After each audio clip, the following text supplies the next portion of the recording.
오늘은 고린도전서 11장 17절 이하인 말씀을 가지고서 우리 은혜를 나누겠습니다. 고린도전서 11장 17절 다 같이 읽겠습니다. 내가 명하는 이 일에 너희를 칭찬하지 아니하나니 이는 저희의 모임이 유익이 못되고 도리어 해로움이라. 바울 선생께서는 이 고린도 교인들이 모여서 함께하는 것이 유익되지 못한 것에 대한 후징을 하고 있는 것입니다. 여러분, 우리 예수 믿는 사람들은 자꾸 모이라고 하는데요. 주일날 모이고, 그 다음 수요일날 모이고, 또 구역 예배로 모이라. 주님이 오실 날이 가까운 걸 볼수록 더 모이라고 하는데, 오늘 이 고린도 교회에서는 그들의 모임이 오히려 유익이 되지 못하고 해가 되는 것에 대해서 꾸짖고 있는 것입니다. 어떤 사람들을 말하기는 주일날 교회 꼭 갈 필요 있나? 교통도 복잡하고 가고 오는데 귀찮은데 요사이는 전부 다 인터넷을 통해서 되게 큰 교회 예배는 주일날이나 3일날 예배 전부 다 나오고 또 텔레비에서도 예배 볼 수 있는데 꼭 교회 가야 되냐? 난 집에서 그냥 인터넷 통해서, 그렇지 않으면 텔레비를 통해서 예배 드린다.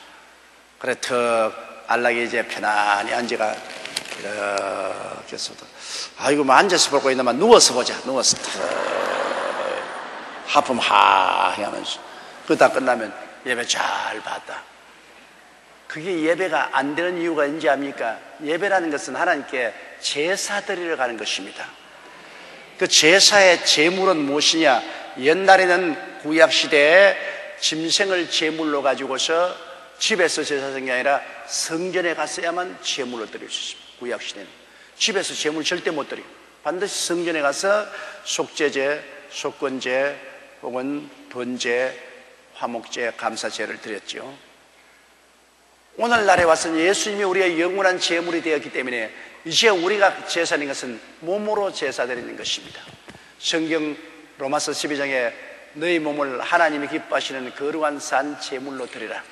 여러분이 몸이 바로 하나님께 드리는 제물인데, 이 제물을 교회 가서 하나님 제단에서 드려야지 응접실이나 안방 침대에 들어 누워서 제물을 드릴 수는 없습니다. 그건 하나님이 제물로 받아주지 않습니다. 그것은 그냥 설교 듣고 은혜 받는 것이지, 내가 은혜 받는 것이지, 하나님께 예배 드리는 것은 절대로 아닙니다. 그러나 하나님께 예배를 드리는 사람이 하나님께 은혜와 복을 받는 것이지, 예배를 드리지 않고 그냥 인터넷이나 텔레비를 통해서 설교를 듣는 것은 믿으면 도움은 될지 몰라도 하나님의 큰 축복을 받을 수는 없습니다.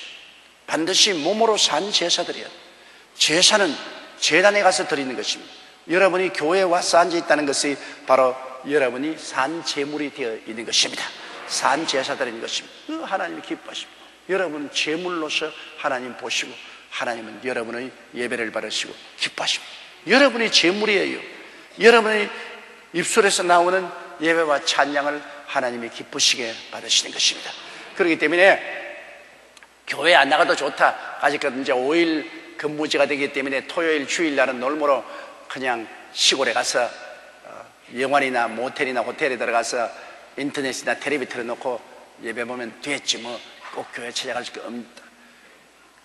그렇게 하면은 하나님께 드리는 예배가 되지 못하기 때문에 성령이 같이 계시지 않습니다. 제물이 있는 곳에 하나님이 불로 태우는 역사를 베푸는 것입니다. 성전에 가서 내가 제물로 내 몸을 드릴 때 성령이 역사하는 것이지, 그렇지 않은 데는 성령의 역사가 일어나지 않으므로 서서히 신앙이 식어져 버리고 세수가 되어버리고 마는 것입니다. 그렇기 때문에 반드시 우리는 주일 교회에 와서 제물이 되어야 되고, 또 3일날 예배 드리는 것도 이처럼 교회에 와서 여러분 제물이 되는 것이 하나님이 기뻐하시는 것입니다. 정 교회에 못 나오는 것 형편이 되었으면 그때는 인터넷이나 텔레비를 통해서 예배를 드리는 것이 안 드리는 것보다는 낫죠. 안 드리는 것보다는 낫습니다. 그러나 최선의 예배는 아니라는 것을 알아야 되는 것입니다. 18절요. 첫째, 너희가 교회에 모일 때 너희 중에 분쟁이 있다 함을 듣고 대강 믿노니. 교회에 모이면 분쟁이 있다. 여러분, 사람 모이면 분쟁이 있어요. 교회도 모이면은 분쟁이 있기 마련인 것입니다. 왜냐하면 교회 모이는 사람들이 다 연령층도 다르고 사회 계층도 다르고 그리고 교육도 다르고 성격도 다릅니다.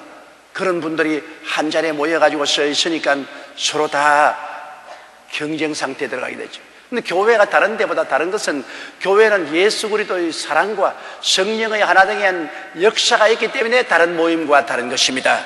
다른 모임에는 서로 모여서 서로 회장하겠다, 부회장하겠다, 총무하겠다, 각 부서 책임지겠다 이래서 서로 경쟁을 하지만은 교회는 예수 그리스도의 십자가 사랑으로 말미암아 남을 나보다 낮게 여기고 남의 의견을 존중하고 또 성령의 은혜 가운데서 하나 되게 한 것을 힘차게 지키려고 하는 그런 노력이 있기 때문에 우리가 될 수 있으면 분쟁을 하지 않고 하나로 지내려고 애를 쓰는 것입니다. 그러나 그렇지 않은 교회는 모임이 있으면 분쟁으로 갈라지는 교회가 많습니다.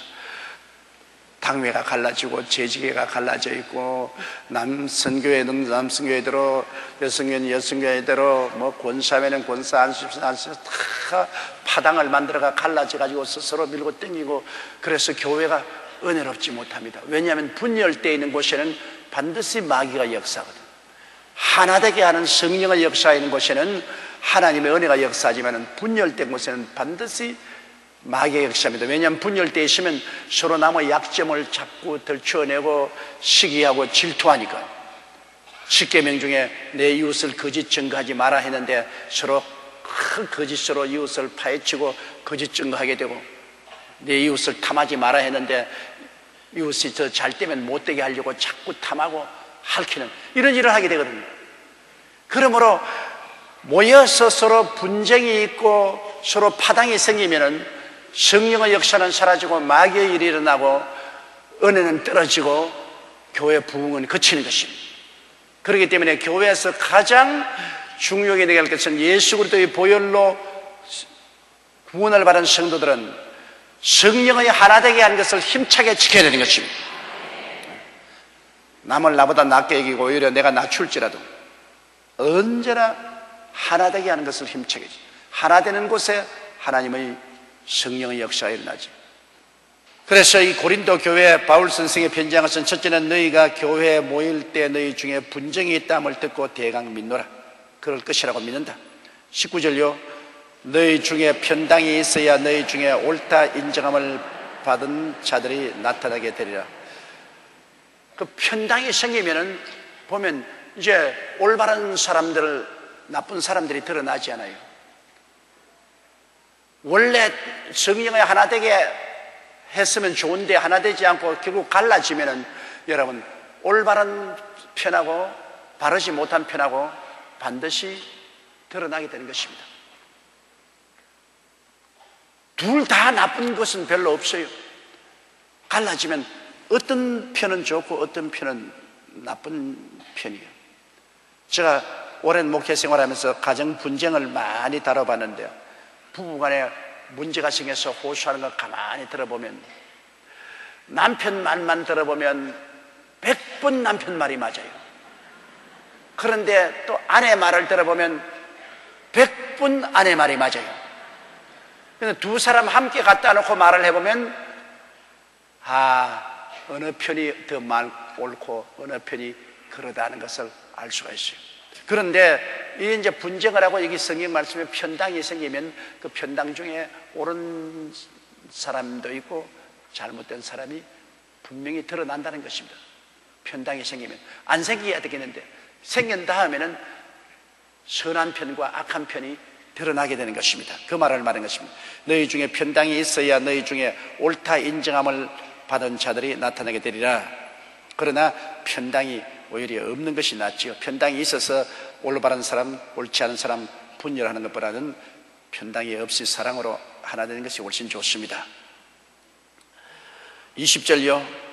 그런즉 너희가 함께 모여서 주의 만찬을 먹을 수 없으니, 이제 여기에 성만찬에 대한 이야기를 하고 있는 것입니다. 여러분, 만찬이라는 것은 예수 그리스도께서 6월절 제사 드리기 안날에 제자들과 함께 모여서 주님께서 최후의 만찬을 뗐습니다. 제자들의 발을 씻겨주고, 그리고 주님께서 만찬에 임하셔서 떡을 떼어주면서 내 살인이 받아 먹어라, 잔을 주면서 이는 내가 너희를 위해서 흘리는 죄사함을 주는 언약의 피니 마셔라. 우리 기독교회에서 가장 중요한 의식입니다. 이것은 예수 그리스도의 죽음에 동참하고 부활에 동참하는 것을 말하는 것입니다. 그리스도의 깨어진 몸을 먹고 그리스도의 몸에 참여, 피를 마시고 예수 그리스도의 보혈에 참여, 그리스도의 죽음에 동참하고 그리스도의 부활에 동참하고, 그래서 우리가 그리스도 안에서 하나가 되었다.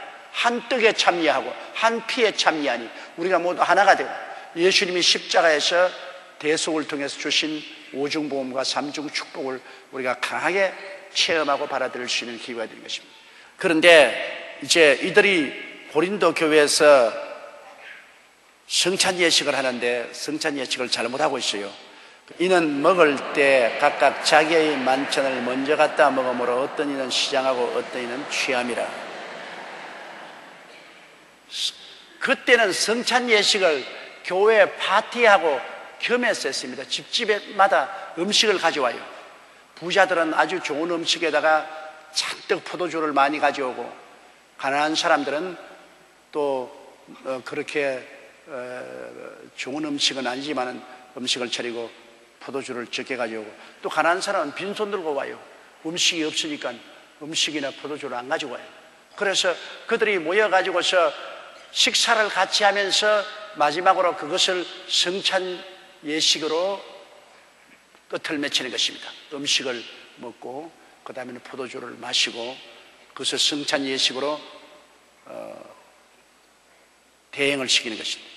이러다가 보니까 이게 엉망이 됩니다. 부자들은 좋은 음식을 가지고 와서 배불리 먹고 그냥 술을 잔뜩 마시고 취해가지고서 협고의 소리를 하고, 또 뭐 가난한 사람은 가난한 대로 또 음식도 먹고 포도주 마시는데, 아무것도 없는 사람은 철철 굶고 앉아 있어요. 다른 사람 먹는 거 입맛만 다시고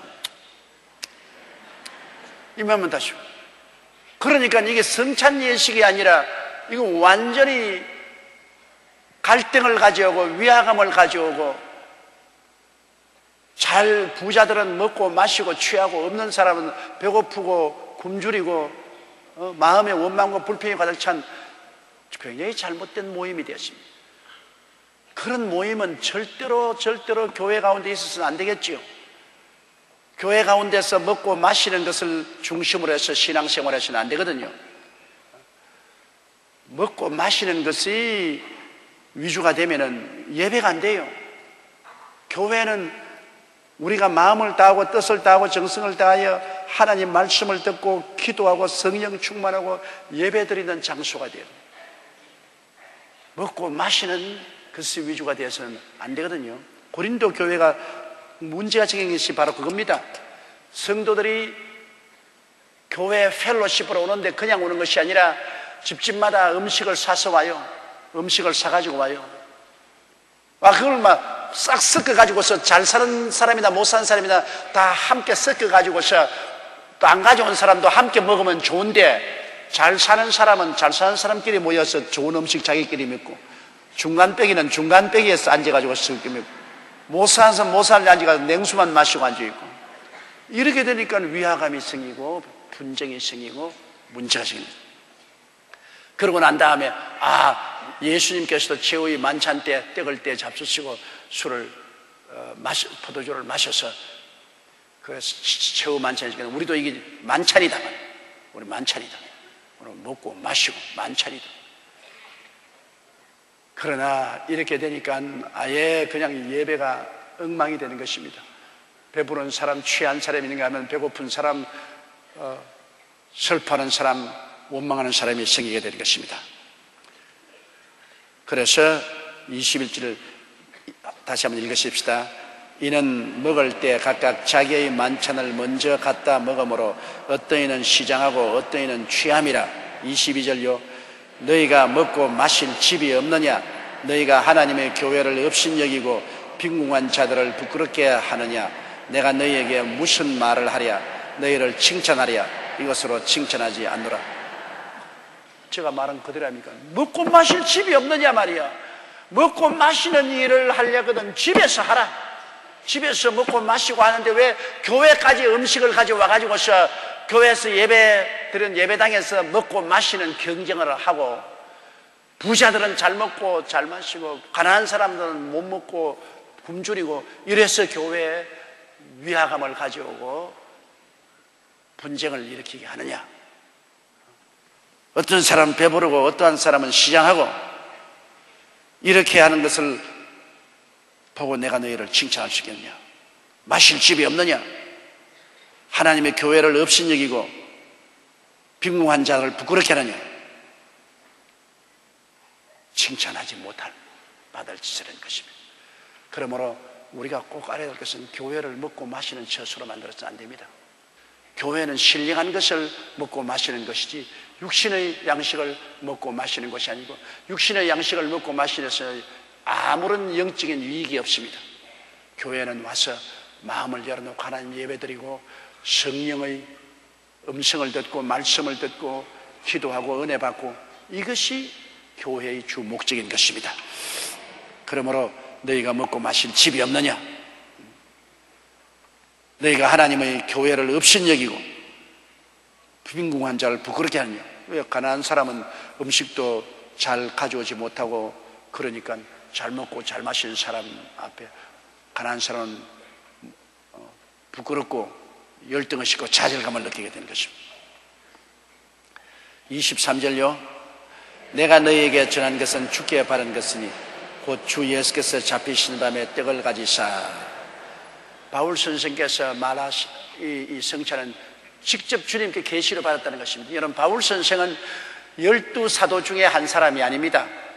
예수님이 죽었다가 부활 성천하고 오순절 이후에 바울 선생은 하나님이 부르셔서 사도로 삼으신 것입니다. 그렇기 때문에 일평생에 바울 선생은 늘 공격을 받았습니다. 너는 사도가 아니다. 예수님의 12사도 중에 한 사람으로 그리스도를 섬긴 것이 아니고, 너는 예수 그리스도께서 죽었다가 부활하고 성천한 이후로 오순절 이후에 교회를 핍박하러 다메섹으로 가다가 거기에서 예수님을 만나서 구원받았다고 하고, 네가 사도로 부르심을 받았다고 하니 자칭 사도지 너는 사도가 아니다. 일평생에 바울 선생은 이 공격을 받고 그는 괴로움을 입으셨습니다. 그러나 바울 선생께서는 직접 예수 그리스도를 다메섹에서 만나고, 그 다음 아라비아에서 3년 동안 기도하면서 하나님께 많은 계시를 받았습니다. 믿음으로 말미암아 의롭다함을 얻는 어마어마하게 깊은 계시를 받았습니다. 바울 선생이 받은 계시가 바로 가장 중심이 로마서입니다. 로마서는 성경 중에 성경이라고 합니다. 만일 바울이 하나님께 계시받은 로마서, 갈라디아서 같은 이 교리서가 없었으면 기독교 교회는 오늘날 같이 만세반석에 서지 못했을 것입니다.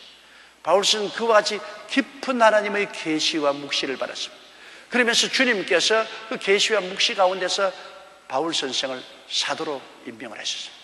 이 바울 선생은 직접 그리스도를 만나고 그리스도로 말미암아 사도의 직분을 받았죠. 그러나 일반 사람들은 늘 공격했습니다. 너는 12사도 중에 한 사람이 아니었지 않느냐? 그런데 네가 너 스스로 사도라고 하는 건방지지 않냐?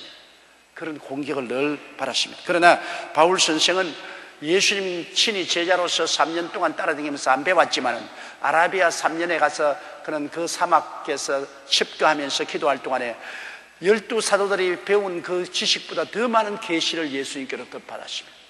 예수님이 다 진리를 바울 선생에게 계시해 주었습니다.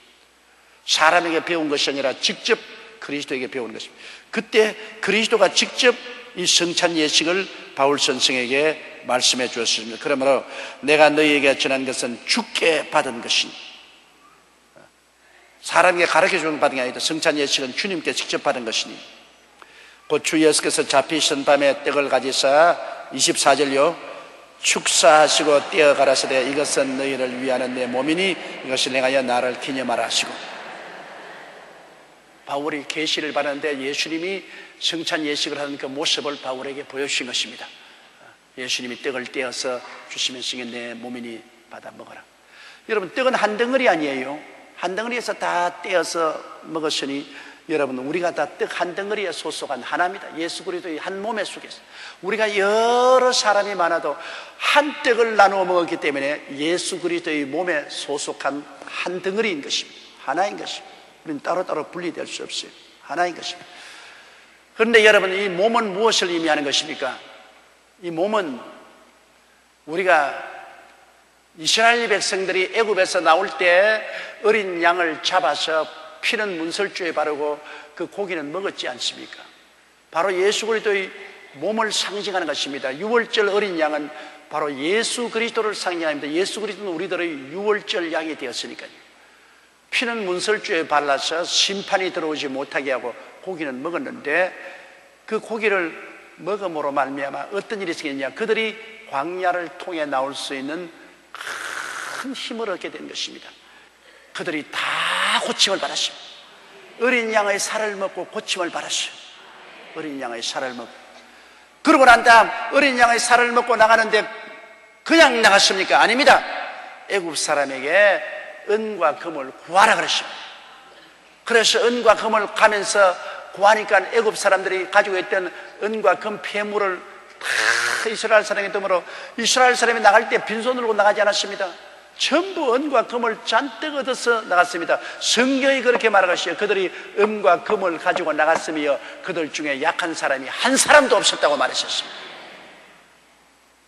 피는 문설주에 발랐기 때문에 하나님의 심판하는 천사가 그날 저녁에 그냥 지나갔습니다. 피가 없는 애굽 사람 집에 들어가서는 장자는 짐승에 먼저 나온 것부터 저 몇 돌 가는 여종의 장자까지 다 죽였죠. 다 죽였습니다. 그러나 문설주에 피를 바른 이스라엘 집에는 그 피가 있을 때 하나님 그 피를 보고 지나갔습니다. 심판이 지나갔습니다. 그러고 난 고기를 먹은 사람들은 모든 병과 약해서 다 고침을 받고 고기를 먹은 사람들은 금과 음을 구해서 전부 부자가 되어서 나가게 된 것입니다. 그러면 예수 그리스도의 몸을 상징하는 이 떡은 바로 여러분, 이 떡은 우리가 분별할 때 이것이 치료의 능력을 가지고 있는 것입니다. 그리스도의 살은 우리를 위해서 깨집니다. 제가 우리 연양 것을 친히 담당하시고 병을 짊어지고 가시다 제가 채찍에 맞음으로 너희가 나음을 입었도다. 야훼께서 저로 상함받기를 원하사 우리의 질고를 당케 했다고 말하는 것입니다. 그러므로 성찬 때 떡을 뗄 때는 여러분 꼭 알아야 할 것은 이 떡을 통해서 하나님께서 우리 병을 다 청산했다는 것을 알아야 돼요. 그리스도의 몸을 통해서. 그리고 그리스도의 몸을 통해서 또한 저주를 제하여 은과 금을 얻을 수 있게 만들어 주었다. 저주를 제하여. 갈라디아서 3장 3절 그리스도께서 우리를 위하여 저주를 받으면서 율법의 저주의 소리를 속량하시니 이는 기록된 바 나무에 달린 자마다 저주 아래 있는 자라 했습니다. 예수님이 나무에 달려서 몸이 찢어진 것은 우리의 저주를 담당했기 때문인 것입니다. 그러므로 그리스도의 몸을 먹을 때 여러분 알아야 될 것은 그리스도의 몸을 먹는 그 순간에 그 몸을 통해서 하나님의 치료의 약속이 우리에게 이루어지며 저주에서 자유와 해방을 얻고 아브라함의 축복과 형통을 주시는 언약이 이루어진다는 것입니다. 이걸 믿어야 돼요. 그냥 아무 의미가 없어요. 그냥 예수 그리스도의 몸된 그 살을 표시하는 떡을 그냥 콩 주워 먹듯이 주워 먹어가는 안 돼요. 그거를 손에 들었을 때 그 의미를 알아야 돼요. 이 살이 무슨 의미를 가지고 있는가. 그 다음 잔을 마실 때 그냥 훌쩍훌쩍 마실 거 아니에요. 이 잔은 여러분과 나를 심판해서 해방시켜 준 것입니다. 이 잔은 죄를 청산하고 이 잔을 통해서 죄의 뿌리를 뽑아버리고 마귀와 세속을 이겨버린 그리스도의 보혈의 능력입니다. 그 보혈이 있을 때 하나님의 심판은 지나가고 마귀와 세속은 우리를 떠나가게 되는 것입니다. 마귀와 세상이 떠나가고 하나님 심판이 떠나가고 용서와 의와 영광이 다가오는 놀라운 은혜인 것입니다. 그 보혈은 예수의 보혈입니다. 예수의 보혈은 적극적으로 여러분 두 가지 역사입니다. 하나님께 향하시는 용서와 의와 평강을 열어놓고 세상과 마귀에 대해서는 승리하고 마귀와 세상의 굴레에서 벗어나게 해주는 것입니다. 보혈을 의지할 때, 그러므로 세상과 마귀는 떠나가고 하나님은 가차에 오셔서 용서와 의와 영광을 주시는 것입니다. 성찬은 알고 대해야 돼요. 성찬을 모르고 대하면 안 됩니다. 의미를 알아야 돼요. 왜 떡을 먹느냐, 왜 잔을 마시냐, 알고 진리를 알고 믿으면 진리를 알지니 진리가 너희를 자유케 하리라. 큰 축복이 와서 성찬을 통해서 영혼이 잘됨같이 범사에 잘됨에 강건하고 생명을 얻되 넘치는 역사가 일어나게 되는 것입니다. 성찬의 의미를 알고 성찬 떼는 것은 얼마나 성찬이 즐거운 것이고 놀라운 축복의 잔치인지, 형언할 수 없는 놀라운 잔치인 것입니다. 우리 교회도 그런 일이 있지 않습니까? 모 방송사 카메라맨이 물속에 있는 것을 촬영하기 위해서, 물속에 들어가는 연습을 하기 위해서 푸르에서 산소통을 껴매고 카메라 두고 뛰어들어갔다가 머리가 푸르 밑바닥에 부딪혀서 목이 부러졌습니다. 그러가 하반신 마비가 됐어요. 하반신 마비가 됐어요. 물속에 들어가고 사람이 안 오니까 기다리다 보니까 나중에 떠오른데 보니까 완전히 하반신 마비가 됐어요. 그래 병원에 입원해놓고 내게 연락이 왔어요. 그 부모님이. 아버지는 예수를 잘 안 믿고 엄마만 열심히 믿는데 내게 연락이 왔어요. 아들이 하반신 마비가 됐으니 목사님 기도해달라고. 그래 내가 이것은 아버지가 예수 믿지 않은 죄다. 아버지를 회개시키라. 이 자식이 뭐 어려우니까 두말하지 않고 회개하는 거예요. 그 자식에 대한 부모의 애정이란 끝이 없는 겁니다. 뭐 그렇게 부인 교회 간다고 핍박을 하고 대적을 하던 분이 자식이 그렇게 돼서 당신 죄 때문에 그렇다면, 당신 회개 안 하면 자식은 평생 저렇게 못난다는 게 아니라 당장 교회 와서 눈물을 흘리고 회개를 하고, 그 다음 주일에 성찬 예배 날이었는데 여기서 성찬을 내가 가져가서 성찬을 주라 그랬어요. 성찬 떡과 성찬 잔을 담아가지고 그래 기도해주고, 나는 전하로서 기도해주고, 그러고 난 다음 그 성찬의 의미를 아들에게 가서 설명했습니다. 이 목 위에는 완전히 마비가 돼. 눈알만 돌라요. 완전히 마비가 돼. 그래, 이 성찬은 오늘 목사님께 축복받은 성찬인데 이 살은 치료와 축복을 의미하고 피는 하나님의 용서와 하나님의 축복을 의미하는 것이다. 그리고 성찬을 아들에게 주었습니다. 그 아들이 입만 살아있으니까 성찬을 받아서 먹고 그 성찬의 피를 마시고 그 길로 나와버렸습니다. 하나님의 기적입니다. 요 사이도 카메라 메고 뛰어다니고 있어요. 카메라가 무거운 겁니다. 즉 목이 신경이 끊어져서 하치마비가 된 사람이 성찬 떼고 난 다음 나와가지고서 지금 카메라 메고 뛰어다니고 있어요. 그 부모님은 우리 교회에 나와요. 성찬이 여러분 보통 큰 의미가 있는 것이 아닙니다. 그러므로 성찬 뗄 때 우리가 큰 은혜의 역사가 우리 속에 일어난 것을 우리가 알고 믿고 대하면 성령의 회오리 바람이 역사하는 것입니다. 그러나 성찬을 아무것도 모르고 성찬을 그냥 콩 주워 먹듯이 주워 먹고 그냥 홀짝 마시고 아무 유익도 없거니와 잘못하다가는 하나님의 심판을 받아 죽기도 합니다. 왜냐하면 하나님의 아들의 몸과 피를 망령되이 되하니까 하나님의 진노가 일어나서 심판해서 성찬 잘못되다가 죽은 사람 많습니다. 큰 축복임과 함께 잘못되면 반대로 사망을 가져올 수 있는 심판의 원인도 될 수가 있는 것입니다. 25절요 식후에 또한 이와 같이 잔을 가지시고 가라사대 이 잔은 내 피로 세운 새 언약이니 이것을 내가 마실 때마다 나를 기념하시라. 새 언약 얼마나 좋습니까? 옛 언약은 시내산에서 맺은 언약입니다. 시내산에서 이스라엘 백성이 하나님과 언약을 맺을 때 그 언약 맺은 조건으로 십계명을 주었습니다. 십계명. 하나님과 언약을 맺었을 때 하나님은 언약의 조건으로 십계명을 주어서 이 십계명을 지킬 때 이 언약은 효과를 발생하고 십계명을 어길 때는 이 언약은 무효다. 근데 구약 이스라엘 백성들은 가나안 땅에 들어와서 십계명을 다 어겼어요. 내 앞에 다른 신을 두지 마라, 우상에 절하지 마라 했는데 바알신과 아세라신을 신기고 우상을 갖다 놓고 절하고 거짓거리를 했습니다. 그래서 하나님의 언약을 어겼어요. 구약은 언약의 조건이 십계명인데 십계명을 어겼기 때문에 구약의 언약은 파괴됐습니다. 선민 언약은 파괴됐습니다. 그래서 그들은 바벨론과 아수르로 포로로 잡히고 이스라엘은 풍지박산됐죠. 그러나 신약의 예수 그리스도께서 십자가에서 흘린 피로서 맺은 언약은 뭡니까? 새로운 언약은 누구든지 저를 믿으면 멸망하지 않고 영생을 얻으리라. 새로운 언약의 조건은 뭐냐? 믿음입니다. 옛날에 시내산에서 이스라엘 백성들과 선민 언약의 조건은 십계명인데 십계명을 지킬 사람 아무도 없죠. 모든 사람이 죄를 범하였으면 하나님의 영광에 이르지 못합니다. 그 언약 파괴되고 버림받았죠. 그러나 신약은 하나님이 세계 인류와 맺는 언약은 예수 그리스도의 보혈이고 조건은 믿음입니다. 예수님이 언약의 원인자고 예수를 믿는 믿음이 조건입니다. 믿기만 하면 용서받고 의롭다 함을 얻고 구원을 받아요. 그러니 오늘날 여러분 새 언약의 중보 되신 예수님, 이 언약의 피, 하나님이 이 보혈을 통해서 믿기만 하면 구원받는 언약의 피를 흘리게 해주시니 이제는 얼마나 감사합니까? 이제는 여러분 우리가 믿기만 하면 구원 얻기 때문에 이제는 구원 못 받을 사람이 누가 있어요? 남녀노소 빈부 귀천할 것 없이 믿기만 하면 구원 받아요.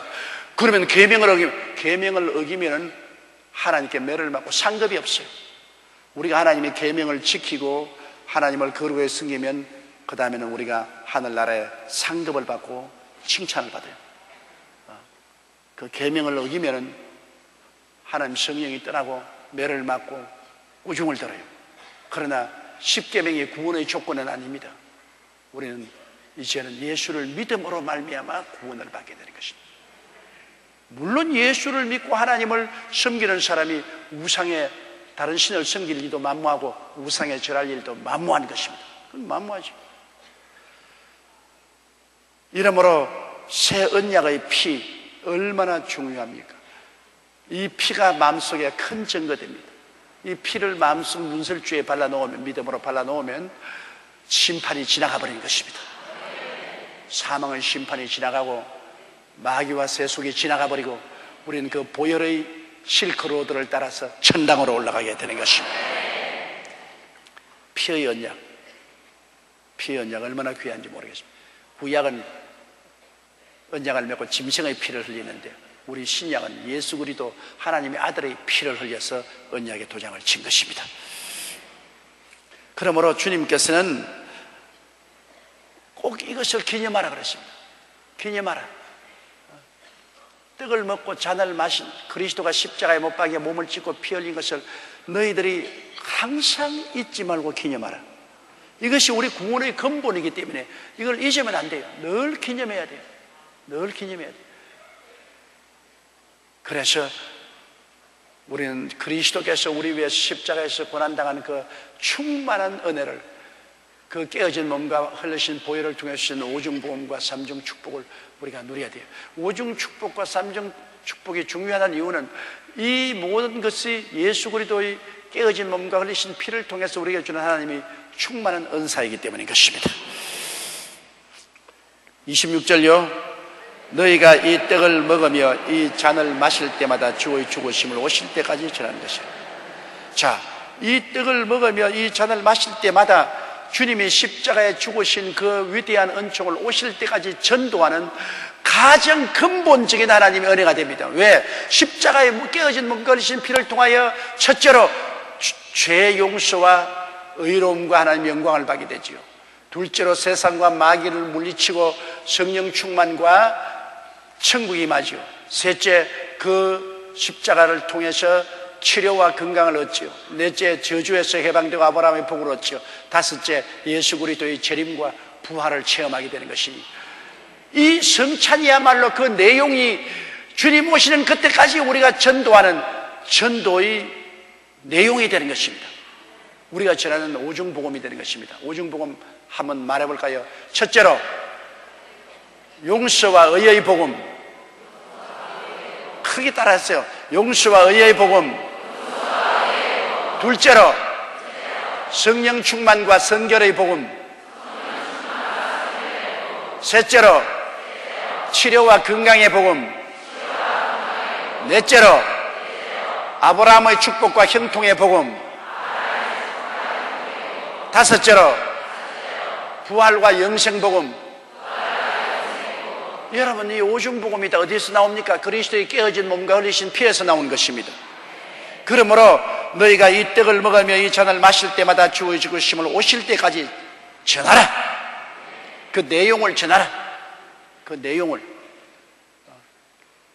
성찬 그냥 먹고 마시고 하지 말고, 먹고 마실 때 이 내용이 이 5가지 놀라운 하나님의 대속의 은총이 들어있고, 이 복음을 전하라. 결국 이 복음을 받아들여서 믿고 주님 중심으로 서게 되면 그 결과로 영혼이 잘됨같이 범사의 잘됨에 강건하게 된다는 것입니다. 그러니 이 놀라운 은혜가 얼마나 큽니까? 27절요. 그러므로 누구든지 주의 떡이나 잔을 합당치 않게 먹고 마시는 자는 주의 몸과 피를 범하는 죄가 있느니라. 주님의 떡과 잔을 합당치 않게 먹어. 어떻게 합당치 않게 먹어요? 예수 안 믿는 사람이 와서 장난으로 남이 먹으니까 나도 먹고 마셔보자고 하는 것은 합당치 않게 하는 것이고, 또 예수 믿는 사람도 그 그리스도의 깨어진 몸과 흘리신 피의 의미와 고귀함을 알지 못하고 무의식적으로 무의미하게 먹고 마시는 것도 합당치 않게 먹고 마시는 거예요. 불신자가 장난으로 먹고 마시는 거예요. 신자이면서도 의미를 모르고 무의미하게 먹고 마시는 거예요. 합당치 않게 먹고 마시는 거예요. 그는 주의 몸과 피를 범하는 죄가 있는 거예요. 아유, 무서운 죄입니다. 깨어진 몸은 주의 몸이고 흘리지 않은 피함이고, 피를 합당치 않게 먹고 마심으로 주의 몸을 범하는 죄가 있습니다. 28절요. 사람이 자기를 살피고 그 외야 이 떡을 먹고 이 잔을 마실지. 그러므로 성찬을 떼기 전에 우리가 통성기도하는 일은 자기를 살피는 시간인 거죠. 내가 과연 예수를 구주로 모셨느냐, 예수를 내 구주로 모셨느냐, 내가 과연 이 떡의 의미를 내가 아느냐, 이 잔의 의미를 아느냐, 다시 한번 자기를 살펴보라는 것입니다. 살펴봐요. 믿지 않는 사람은 아예 자기 살펴고 안 믿는 사람 같으면 성찬에 참여하지 말아요. 또 예수를 믿기는 믿었으나 전혀 그리스도의 깨어진 몸과 흘리신 피의 의미를 알지 못하고 그게 중대성을 깨닫지 못한 사람은, 내가 살펴볼 때 나는 그 의미도 없고 깨닫지도 못하고 그 무엇 때문에 하는지 모르겠, 그런 사람은 성찬에 참여하지 말아야 돼요. 먼저 지식이 있어야 되고 그 다음 믿음이 있어야 돼요. 지식과 믿음이 없이 성찬에 대하면 안 되는 것입니다. 29절요. 주의 몸을 분변치 못하고 먹고 마시는 자는 자기의 죄를 먹고 마시는 것입니다. 와, 이거 무서운 것입니다. 주의 몸을 알지 못하고 먹고 마시면 죄를 먹고 마시는 것입니다. 이 죄의 값은 사망이니까 죽음을 먹고 마시는 것입니다. 이게 생명의 양식이 되고 음료가 됨과 동시에 사망의 양식이 되고 음료가 될 수 있습니다. 성찬은 여러분 잘 떼면 살고 잘못되면 죽습니다. 잘 떼면 영혼이 살고 육체도 살고 생활도 살고, 못 떼면 영혼이 죽고 육체도 죽을 수 있습니다. 그러니까 성찬이라는 것이 생명과 사망의 갈림길에 서 있는 놀라운 하나님의 역사인 것을 우리가 알아야 되는 것입니다. 30절요. 이러므로 너희 중에 약한 자와 병든 자가 많고 잠자는 자도 적지 아니하니, 그러므로 성찬의 떡과 잔을 분별하지 못하고 불신앙을 가지고 무식하게 먹었다가 몸이 약해지고 포은 병들고 잠자는 것이 죽는 것입니다. 죽는 자도 많아요. 성찬 잘못되면 허약해지고 병들어지고 심판받아 죽기도 해요. 성찬 잘 되면 강해지고 병 낫고 생명으로 넘치게 되고, 그러므로 성찬이라는 것이 얼마나 귀중한 것을 알아야 돼요. 그렇기 때문에 반드시 성찬의 의미를 알고 믿음으로 우리가 성찬 떼야지, 의미도 모르고 믿지도 아니하고 그것을 장난으로 그냥 의식적으로 형식적으로 때다는 약해지고 병들고 죽기까지 하는 것입니다. 31절 우리가 우리를 살폈으면 판단을 받지 아니하리니. 우리가 미리 우리 살펴서 우리의 잘못을 다 회개하고 우리 마음을 다스려서 정당하게 했으면 심판받지 않죠. 내가 모르면 성찬의 의미를 깨닫고 그러고 믿고서 나가고, 내가 안 믿는 사람은 회개하고 예수를 구주로 믿고 올바른 태도를 가지고 성찬을 떼면 심판 안 받죠. 올바른 태도로 자기가 스스로 살펴봐야 돼요. 그렇지 않으면 성찬 때리기 전에 내가 중대한 죄를 지었는데 그걸 감추고 회개하지 않고 성찬 받을 수 없으니까 내가 나를 살펴서 철저히 회개하고 돌이켜서 하나님 앞에 꾸중듣지 않을 마음을 가지고 성찬을 떼면 심판받지 않죠. 우리가 그리스도의 몸과 피를 먹고 마시는데 우리 마음이 깨끗한 마음으로 받아들여야지. 우리 마음이 더러운 마음으로 받아들인다는 것은 성찬을 존경하지 않는다는 의미인 것입니다. 신중하게 성찬을 받아들이지 않고 오니까 먹어보자, 마셔보자 이렇게 하는 것은 이건 굉장히 불성실한 죄를 짓게 되는 것입니다. 32절요 우리가 판단을 받는 것은 주께 징계를 받는 것이니 이는 우리로 세상과 함께 죄 정함을 받지 않게 하려니. 판단은 뭐냐? 약하게 하고 병들게 하고 혹은 죽기도 하는데, 그건 왜냐? 그래서 회개시키기 위한 것입니다. 성찬 잘못되다가 약해지고 병들고 죽게 될 때는 회개해서 세상같이, 세상사 안 믿는 사람같이 지옥에 안 가도록, 그래도 회개하고 구원을 받게 하기 위해서 하나님이 징계하는 것입니다. 그대로 내버려두면 안 되니까 잘못되게 성찬 떼고 그리스도의 몸과 피를 모독하는 죄를 지는 사람을 그대로 내버릴 수 없으니까 회개하라고 주님이 약하게 하고 병들게 하고 혹은 죽게도 만들고.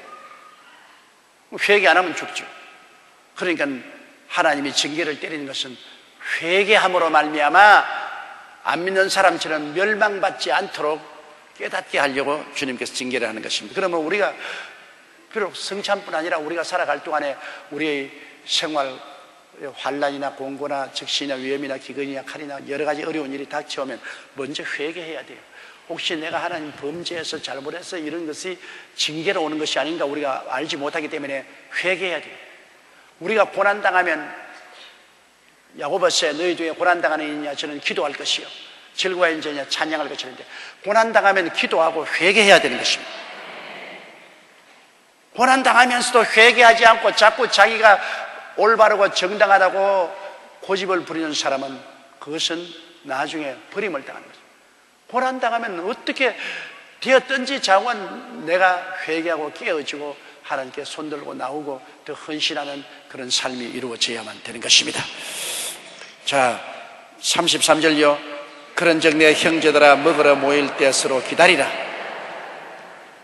성찬을 때려왔을 때 성찬을 성찬답게 거룩하게 해야지 그냥 파티에 와서 음식 먹듯이 그렇게 하지 말.